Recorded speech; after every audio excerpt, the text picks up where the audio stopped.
Blitzkrieg drops in, says, should we trade Huff to get more playing time for Jermaine Johnson, Clemens at end, and McDonald play more playing time if we can get a second rounder? Well, they hit him with the second round tender, so it implies if they could get a second rounder for him, they would have taken that. I would take a second rounder for Bryce Huff. If it was less than that, like when you start talking, a third is probably, you know, there might be some conversations to be had, maybe a late round pick in addition to that or something like that. But I really like Bryce Huff. I think in a year you're trying to win the Super Bowl, there's no reason to roll the dice on your defense not being able to perform because all your edge rushers got hurt or something like that. And he's phenomenal off the edge, especially when you have a quarterback that's going to be passing as much as Rodgers is going to and you expect to have leads. I would not trade Huff, but a second rounder I think would entice me enough to do it. Matt, how about you? Does a 2024 second round pick help you win a championship in 2023? That's really the only. True.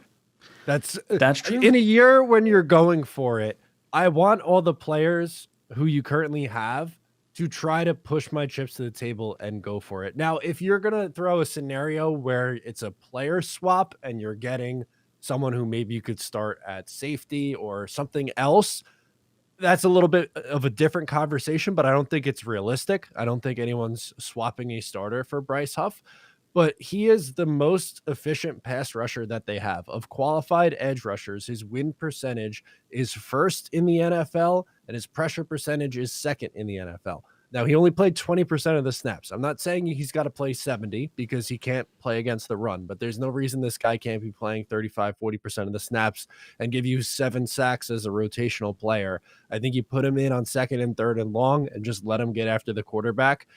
In a passing league, I think that's extremely important. And unfortunately, we've seen how many times seasons get derailed because of injuries. They come up, it happens. Right. I don't want to trade one of our better pass rushers for a future asset when you're going for it right now. It doesn't make any sense to me. I'm sold, Matt. I don't want the second rounder anymore. You've convinced me. Green Bean, what do you think? Matt took all my shit. What is this? Ah, good. How does that feel, Green Bean? Shoes on the other foot.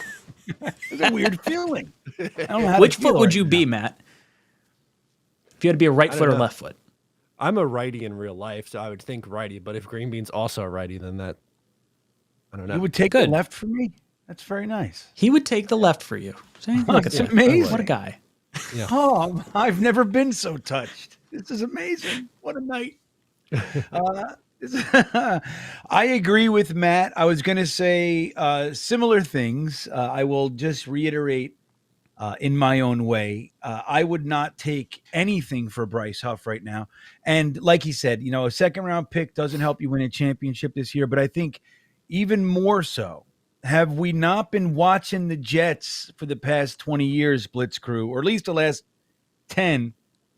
Injuries plague this team. One of the greatest things about what the Jets have done, in my opinion, is that there's depth at many positions. Now, obviously, the top of the depth chart is going to be better. You're going to go down a step in many respects.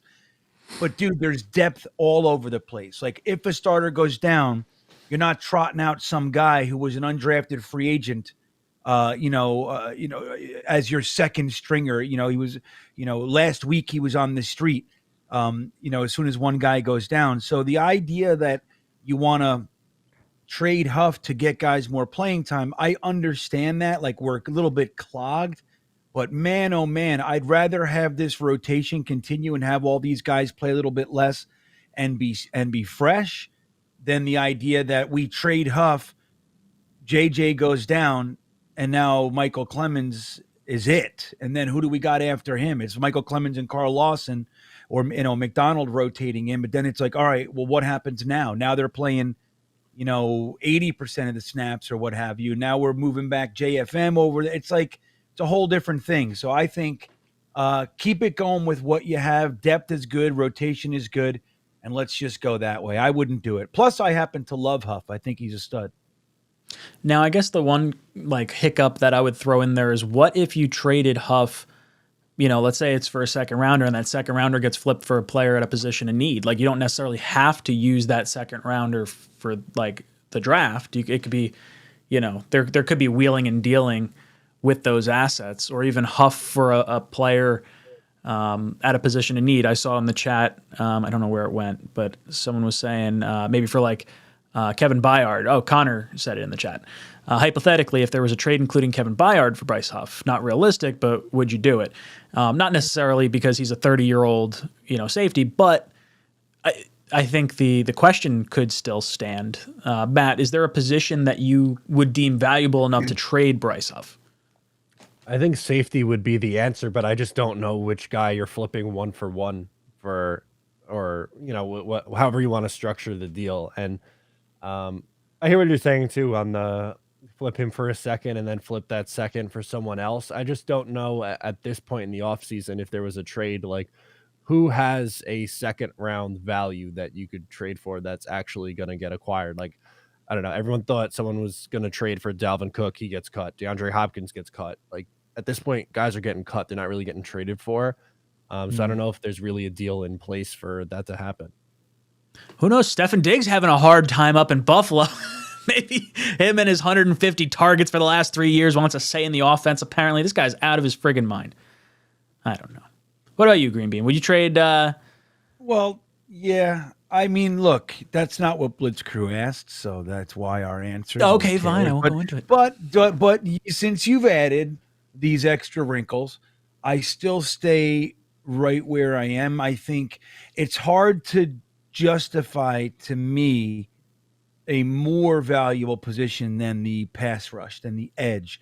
And somebody like a Bryce Huff who's shown at an NFL level that he can get it done. As a matter of fact, he's shown that he's at times borderline unstoppable. I mean, he's so quick off the edge that tackles have a hard time with him. We saw it, man. That game in Buffalo when he got the strip sack on Josh Allen, the 2 plays prior, he was held. As soon as he didn't hold him, he got – I mean, it was – not that it got called, of course, but maybe this year we'll see an increase in that sort of stuff. But yeah, man, I mean, like Matt said, safety, you can always kind of justify an offensive tackle, but we got this whole tackle thing going on, and we got some depth. And, yeah, I don't know. I don't see it.